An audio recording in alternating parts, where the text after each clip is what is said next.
আমরা আমার দেশের প্রধানমন্ত্রীকে বলতে চাই যে আপনি একটা কমিউনিটিকে তুচ্ছ তাচ্ছিল্য করার জন্য তাদের বাপ দাদাদের দান করা ওয়াকফ সম্পত্তিগুলোকে নিজের কবজাতে নেওয়ার চেষ্টা করছেন।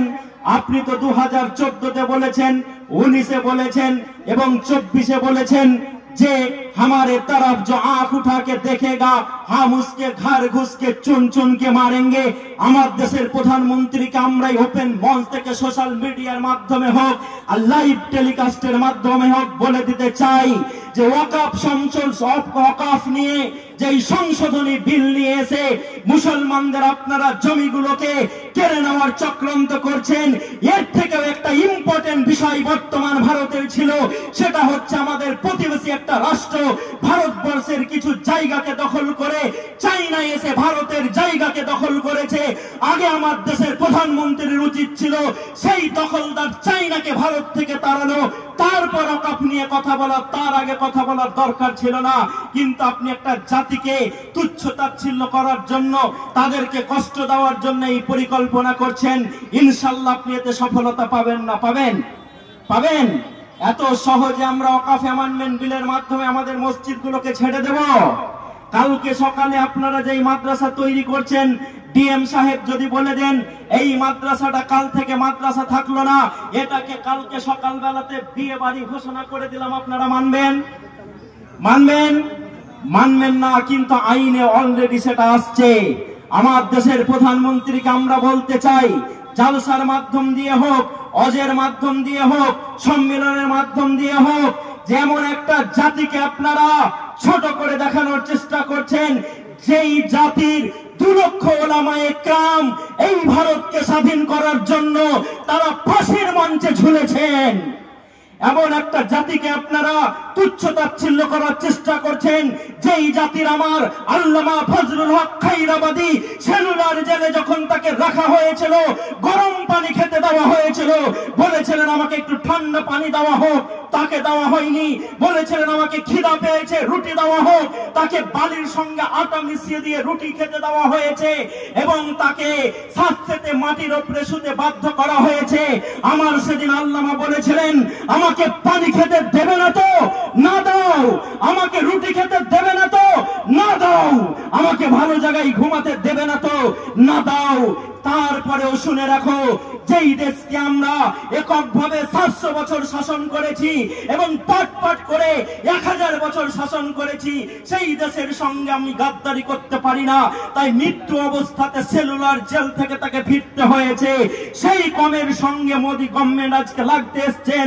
ইনশাআল্লাহ সময় একদিন বলে দিবে যে ফেরাউন যে নিজেকে দাবি করেছিল আনা রাব্বুকুমুল আলা, সেই ফেরাউনের যদি পতন নিশ্চিত ছিল, আজকে যারা ফেরাউনের রোল পালন করছেন তাদেরও পতন ইনশাআল্লাহ নিশ্চিত হবে। নারে তাকবীর। তাই আমাদেরকে যারা ভয় দেখানোর চেষ্টা করছেন, কণ্ঠাসা করার চেষ্টা করছেন, আমরা যদি প্রতিবাদ করি, রাস্তায় নামি, ইনশাআল্লাহ আপনারা পিছন হতে বাধ্য হবেন। কিন্তু আমাদের প্রতিবাদটা হবে অর্গানাইজ ওয়েতে, রাস্তায় নেমে ঢিল পাটকেল ছোড়া, ট্রেন ভাঙা, বাস ভাঙা, কারো বাড়িকে জ্বালিয়ে দেওয়া, এরকম হবে না। এবং মুসলমানরা এটা করতেও চায় না। দেখেছেন হোলির সময়তে হোলি গেল, মসজিদগুলোকে তিরপল দিয়ে ঢাকতে হয়েছিল না হয়নি? কি বলেন আপনারা, হয়েছিল না হয়নি? ঢাকতে হয়েছিল।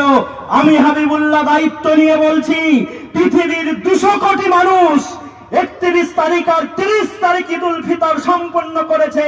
পৃথিবী থেকে যদি একটা নজির দিয়ে দেখাতে পারেন যে অন্য ধর্মের ভাইদের ধর্মস্থানকে ঈদুল ফিতর পালন করার জন্য তিরপল দিয়ে প্লাস্টিক দিয়ে ঢাকতে হয়েছে, আমি আমার 16 লাখ টাকার গাড়ি এখনই ছেড়ে চলে যাব। পারবেন না দেখাতে। তাই আমরা আমার দেশের প্রধানমন্ত্রীকে বলতে চাই, স্বরাষ্ট্রমন্ত্রীকে বলতে চাই, ইতিহাস সাক্ষী থেকে যাবে যে পার্লামেন্টের ডিবেটের নামে সংখ্যা গরিষ্ঠতার বলে গায়ের জোরে আপনি পার্লামেন্টে ওয়াকফ সংশোধনী বিল পাস করেছেন।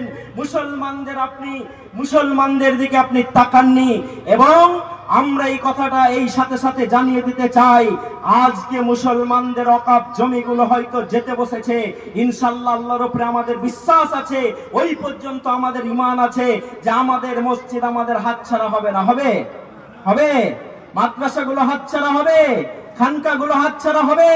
কবরস্থান, যেই কবরস্থানকে আমরা 100 টাকা 1 কাঠা 2 কাঠা দিয়ে বড় করলাম, কিনলাম, আমার আব্বা মারা গেছে, মা কান্না করছেন, ছোট ভাইগুলো ধুলোতে লটপটি করছে আর কান্না করছে।